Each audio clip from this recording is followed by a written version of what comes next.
Быйыл Жамбыл Жабаевдин 175 жылдык мерейтою.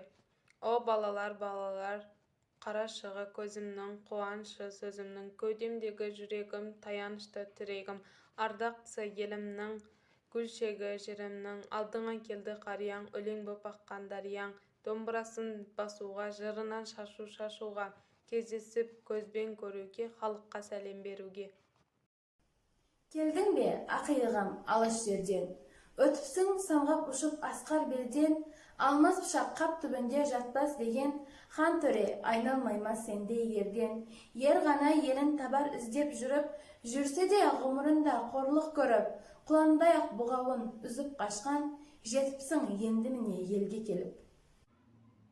Күнсіздерге күн болған, жер жүзіне нұр болған, ақылдың кені данышпан, езілгенге қол берген, кемтарларға жол берген, заманның ері арыстан, адасқан халық зарыққан, азаттық қылып бақытқа, сәулеңді келіп табысқан.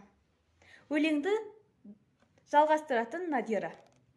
Бара алып елгізі, туманның күнде мен кезіп, кешегі жүрген шағында, күннің батқан жағында.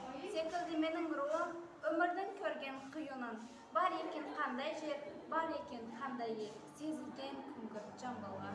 Елім менің жерге бай, айдынды шалқы көлге бай, төрт төлеге мыңғырған, егесі көз туындырған. Тауы тола кеңге бай, Москвада барып ашылған, көрікті біздің көрмей бай. Ел байлығы тұтасқан жердің қатты ерді орай.